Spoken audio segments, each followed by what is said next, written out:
नमस्कार दोस्तों, आज बात करेंगे फॉर्म 26A के बारे में कि 26A क्या है। यह इनकम टैक्स रिटर्न भरने से पहले इसे देखना क्यों ज़रूरी है और आखिरकार ये फॉर्म 26A कहाँ पे मिलेगा। चलिए स्टार्ट करते हैं।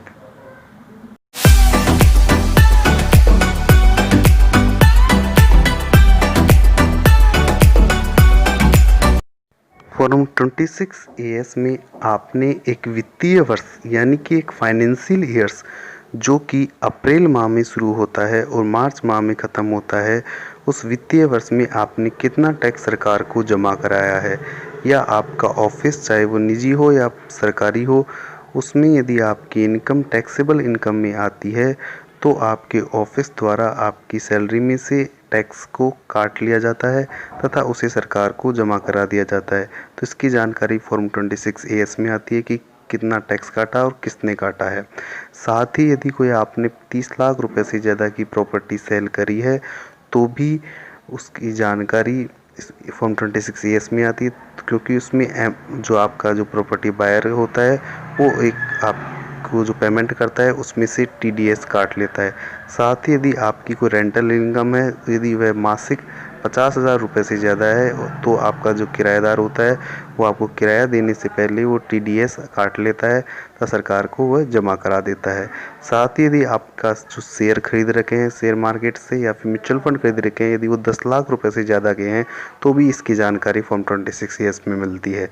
इसके अलावा यदि आपने किसी बैंक से या किसी फाइनेंशियल इंस्टीट्यूट से 10 लाख रुपए तक के ट्रांजैक्शन किए हैं तो उसकी भी जानकारी इसके अंदर आपको मिलेगी।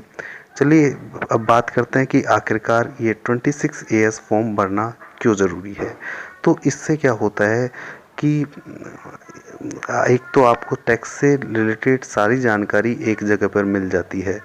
दूसरा फ़ायदा ये होता है कि आपको यदि कोई मिसमैच हो तो उसकी भी जानकारी मिल जाती है। जैसे कि मान लीजिए आपके ऑफिस द्वारा टैक्स तो काट लिया गया लेकिन उस टैक्स को सरकार को जमा नहीं कराया गया, इसलिए जब आप उस रिटर्न को भरेंगे, इनकम टैक्स की रिटर्न भरेंगे, तब आपको इनकम टैक्स विभाग की नोटिस आएगा कि आपने तो उस टैक्स का एडजस्टमेंट कर लिया है लेकिन आपके एम्प्लॉयर ने, आपके ऑफिस ने वो टैक्स सरकार को जमा नहीं कराया।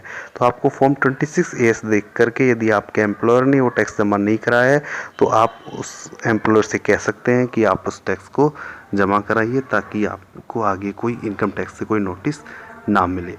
साथ ही यदि कोई आपने ज़्यादा टैक्स, आपके एम्प्लॉयर ने ज़्यादा टैक्स काट लिया है जबकि आपका टैक्स कम बनता है तो आप उसका रिफ़ंड ले सकते हैं, तो वहाँ से भी आप उसकी जानकारी मिल सकते हैं। इसके अलावा यदि कोई आपका कोई अन्य कोई TDS कटा है तो भी उसकी जानकारी मिल सकती है, आप उसका एडजस्टमेंट ले सकते हैं टैक्स में या फिर आप उसका रिफ़ंड भी ले सकते हैं।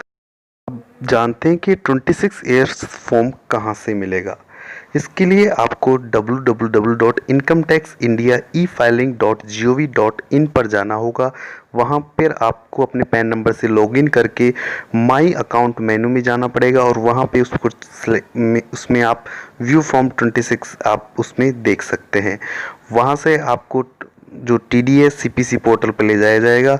वहाँ से आप TDS CPC पोर्टल पर प्रोसीड पर क्लिक करेंगे, वहाँ पे आप टैक्स क्रेडिट व्यू फॉर्म 26 को क्लिक करेंगे। उसके बाद आपसे असेसमेंट ईयर पूछा जाएगा। असेसमेंट ईयर फाइनेंशियल ईयर से 1 साल बाद का ईयर होता है। यदि आप मान लो कि 2020-21 का आप जो फॉर्म 26A देखना चाहते हैं तो आप उसमें 21-22 सेलेक्ट कर लीजिएगा और उसमें आप PDF का ऑप्शन आएगा, PDF को डाउनलोड कर लीजिएगा। उसका पासवर्ड आपकी डेट ऑफ बर्थ होगी, वो DDMMYYY के फॉर्मेट में होगी। जैसे मान लीजिए आपकी डेट ऑफ बर्थ 10 सितंबर 1990 है तो आप उसको 10/09/1990 ये उसका पासवर्ड होगा। तो हमने इस वीडियो में सारी जानकारी आपको देने की कोशिश की है। वीडियो अच्छा लगे तो लाइक करें, शेयर करें। धन्यवाद।